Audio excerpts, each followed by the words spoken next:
Okay, I'm going to get right to it. No more than sex, bony, bare bones, broadcasting. Listen to me. Everything about me, the military staff of the United States, is more. Want to bet? Each of them. I look up to each of them a lot more than me. And I'm prepared genetically. And there's no two ways about it. And the things that I've rubbed against in this nation, the occurrences have aroused that. Okay, and it's maturing. Well, let me tell you something. The training and preparation, the United States military, to all human beings that approach them, well, maybe, listen, there's no such animal, okay? So let's say the human beings, not all of them that I've met are like this. Some of them are idiots. I'm not even allowed around their Marine Corps recruiting center. Can you imagine that, Mr. Robinson? Don't you call or come back here. I've never said anything yet encouraging to those people. Don't you call or come back here. Somebody's jealous because can't make a pimple on my rear. Well, I'll tell you this, I can't make a pimple. I don't have the brains or wisdom to speak to the Corps. And Mr. Robinson and Brewer sure explained that to me vividly. Well, the people right now don't have what I have, and they don't understand encouragement, and they're telling me not to come back. I'll tell you, you're suffering a similar problem that I have with the Corps. Want to bet. That's not the manners of the Corps. To tell me not to call or come back is not the manners of the Marine Corps. And it ain't how they handle anything, let alone anything. So I don't know how you could recruit when you don't understand what your friend is. You got a problem. That Marine Corps recruiting is the finest in the world center. Want to bet? Well, let me tell you something. Especially the Army Recruiting Center in Gresham, Oregon. They're standing by my side and at my back, and I more than do theirs. I do as something would make a pimple, and all I do is bark. I'm the little thing let out of the bag in the movie When Nature Calls with Ace Ventura. I'm that little thing out of the bag. That's me. And don't really, let me see. You know what the United States Army would do to that? Boom! Took care of that thing. Want to bet. That's all that's facing them over there in Afghanistan and in Pakistan. That's all your nation is that little thing crawling out of the back of Ace Ventura's pack, or that thing facing Ace Ventura and crawling out of that tribal man's pack. All of you live that way, you represent that, that's all you are. Boom! We're not allowed to do it. That's all I am. And they don't do it.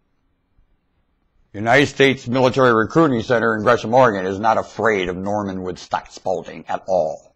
In fact, they encourage him because they know that little thing coming out of that pack has a great devotion for them and considers himself nothing but a freak compared to them. Know it. And I look up to them, and everything about the United States military staff, because of the training, is mon ami. And you take the best of this nation and the best of humanity and train it and release it in it's usable. Everywhere. I'm the monarch of this planet. I have chores for the United States military staff that are far superior than where they're at. And none of you deserve them, wherever they're at. I'd close every base in a 24-hour maneuver and they'd be gone. How you like that, planet? Shudder. Hope they don't put me in charge. Because in 24 hours, this base that you hate so bad's gone. Bye. Sorry, we've made a great mistake here. We got chumped by your stupidity. And we're coming home. Bye-bye. Well, we're not going to say goodbye. You'll just see it at home. I don't care what we need to do it. We'll get every biplane, schmi-plane, what plane. The skies will be black. Moving that military on one 24-hour maneuver.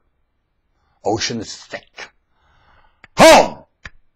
Now, what would you think that would matter to a planet when the North America gets its sucker ship home? What would the other continents do? That's what I always wonder. How will that affect them, whether they have an earthquake, or maybe the earthquake stopped? How would that affect that when North America comes home, instead of being sucked by the other parts of this planet? What'll happen? I usually think about that. Because if I had my way, that's what would happen. Wham! And I'd install them in different shores here, and we'd have a nice place to live in a hurry. Want to bet? Or would it get tragic? Oh, fall apart! Oh, Chicken Little! The sky the fallen. Would they take and make a living off it like they always do saying that? They, the announcer, and would they make a living off of that? The guy building the tools for them. Make a living off of that? Then did I put them to work? They look for jobs. Would there be more living doing that now? Did Adolf Hitler cause jobs or take them away? Would Europe ever united at all for anything if it wouldn't have been for Adolf Hitler? They'd have starved to death, wouldn't they? Adolf gets the Peace Prize. He saved Europe. They were starving to death, and he saved them. He gave them something to hate him for and love him for. Whew! Now this is a man.